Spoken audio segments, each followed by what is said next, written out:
Hi, this is Sarah Zanfari. I'm going to talk about question number 2 of homework 3 of probability and stochastic course.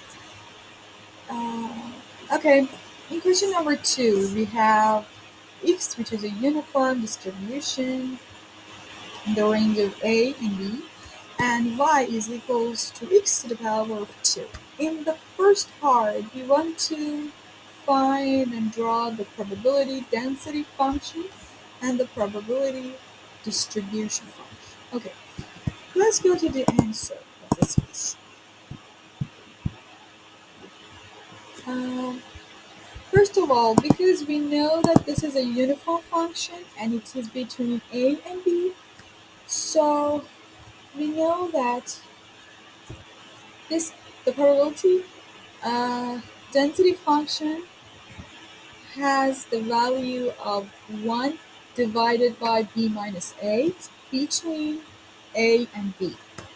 And as a sanity check, if we find the b minus a times a divided by b minus a, we get to 1. So this is fine and correct. And so this is the probability density function. Let's go to the probability distribution function. We know that we should uh, we should calculate the integral so that we can move, and or it's better to say we should get the integral of probability density function so that we can find the probability distribution function. And this is the integral. This is the integral. The lower bound is a, and for the upper bound we've written x.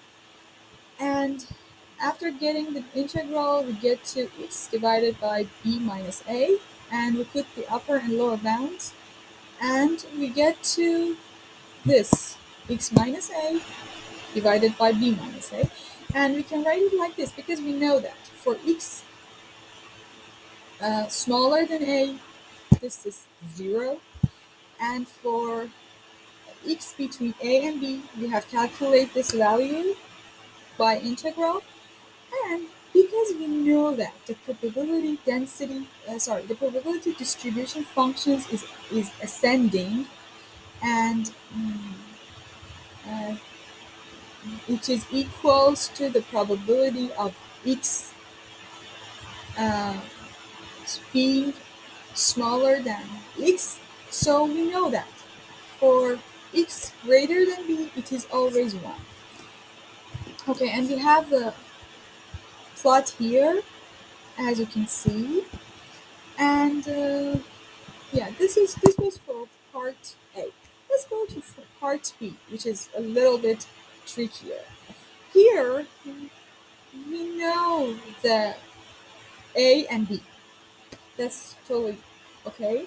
So we know what is our probability density function and distribution function, and then we want to find the density and distribution function for our new variable, which is y. And then we need to calculate the expected value. Let's go step by step. For uh, let me uh, for for part B. At first, let me check if my video is okay. Yes.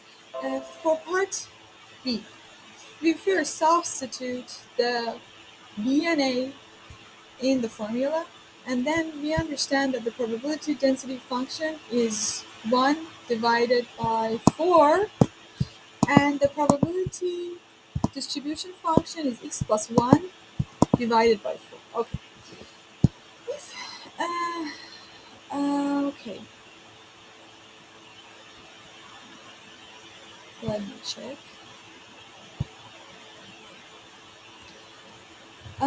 Yes. At first, I calculate the probability distribution function, which is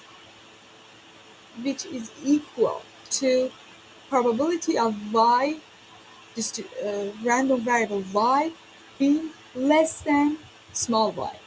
And then we can write x to the power of 2 instead of y, and then we write this down, and then uh, we want to we want x to the power of 2 to be x. So we will have it will change to this, that the probability of x being between minus radical y and radical y. Okay. Uh, Now we want to we want to calculate this probability. To If we think of the probability uh, density function of x, we know that that's a uniform distribution between -1 and 3, and in the other parts the probability is 0. So we should put some conditions for radical y so that we can find out this probability. Okay, if I want to explain more, I can tell that if y is smaller than 3 and radical y is smaller than 3 and minus radical y is bigger than -1, then we know that this range, the range of minus radical y and radical y is into the range of our probability density function, which is -1 and 3. So the probability is the length of range minus radical y to radical y, which is 2 times radical y divided by the whole range, which is 4. So this is for the first part. For the second part, we can think that maybe radical y is smaller than 3, but minus radical y is also smaller than -1. So the lower bound would be -1 for the range that we want to calculate the probability, and the upper bound is radical y. So radical y minus -1 divided by 4 is the answer.